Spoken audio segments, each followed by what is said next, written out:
ثاقب اپنا سوال پوچھ لیں. السلام علیکم سر. وعلیکم السلام.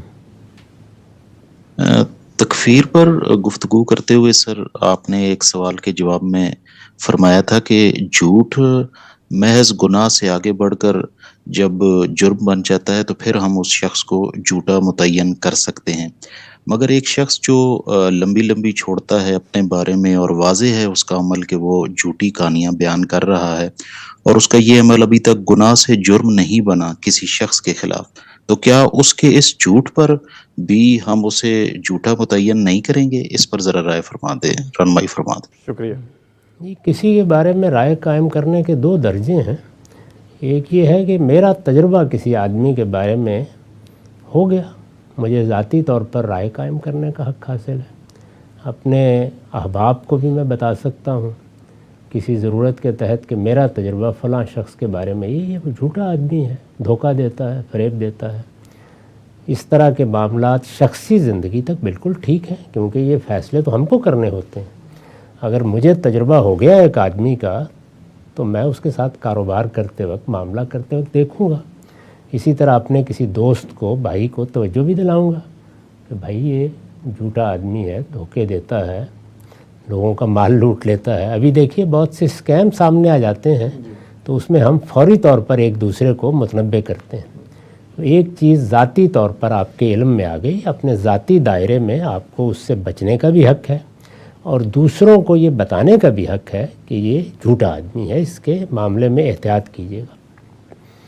جب آپ معاشرے میں کھڑے ہو کر کسی شخص کے بارے میں اس طرح کی بات کرتے ہیں تو اس کو چیلنج کیا جا سکتا ہے، دوسرا کہہ سکتا ہے. جب آپ اس درجے میں آئیں گے تو پھر آپ کے پاس دو ہی راستے ہیں، یا اپنی بات کو ثابت کریں یا خاموش ہو جائیں. اس وقت آپ اگر بولتے رہیں گے تو اس کا اندیشہ ہے کہ آپ کی پیٹھ پر کوڑے برسا دیے جائیں.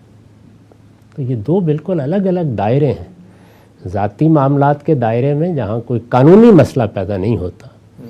اب ہمیں معلوم ہو گیا کہ ایک آدمی بدکاری کرتا ہے یا کسی عورت کے بارے میں معلوم ہو گیا، اپنے گھر والوں کو، اپنے اعزاء کو، کسی کو تعلقات کے معاملے میں آپ تنبیہ بھی کر دیتے ہیں کہ اس میں ذرا احتیاط کرنا. لیکن اگر آپ نے آگے بڑھ کر معاشرے میں یہ الزام لگا دیا تو آپ کو معلوم ہے کہ قرآن مجید نے کہا کہ پھر 4 گواہ لاؤ ورنہ اپنی پیٹھ پر کوڑے کھاؤ. وہاں یہ تو نہیں کہا کہ تم نے جھوٹا لگا دیا ہے، نہیں، اس کے کچھ قانونی شرائط ہیں. تو سوسائٹی میں کوئی بات کرنا یا لوگوں کے سامنے جا کے کوئی بات کرنا یا عام لوگوں کے سامنے کسی چیز کی گواہی دینا، اس کے شرائط اور ہیں. اور ذاتی علم کی بنیاد پر اپنے دوستوں میں، اپنے احباب میں کوئی بات بیان کرنا، لیکن وہی پھر آپ کا ذاتی علم ہونا چاہیے، یعنی وہ سنی سنائی بات نہیں ہونی چاہیے. کسی نے آپ کو بتا دیا کہ فلاں صاحب تو یہ کرتے ہیں، آپ نے بھی آگے بیان کر دیا، اس میں تو بڑی سخت تنبیہ کی گئی ہے. اور یہ فرمایا حضور نے کہ آدمی کے جھوٹا ہونے کے لیے اتنا ہی کافی ہے کہ وہ ہر سنی سنائی بات آگے بیان کر دے. وہ پھر آپ کا ذاتی علم، ذاتی مشاہدہ ہونا چاہیے. بہت سے رہنما، لیڈر، علماء، دانشور ہیں جن کے بارے میں مثال کے طور پر میں ذاتی طور پر جانتا ہوں کہ ان کی سیرت، کردار کیا ہے، تو اس کے بارے میں تو مجھے بات کرنے کا حق ہے.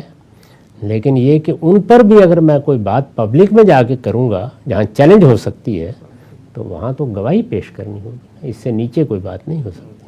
اس کے باقاعدہ قوانین ہمارے ہاں بھی ہیں اور دنیا بھر میں بھی ہیں. اگر آپ اپنی بات کی دلیل نہیں پیش کر سکے یا اس کو ثابت نہیں کر سکے تو بڑے بڑے جرمانے ہوتے ہیں، مغربی قومیں بھی کرتی ہیں. اس کا یہ مطلب نہیں ہوتا کہ آپ کی بات فی الواقع غلط ہے، نہیں، آپ کو قانون کی سطح پہ ثابت کرنا تھا اس کو. ٹھیک ہے سر، بہت شکریہ.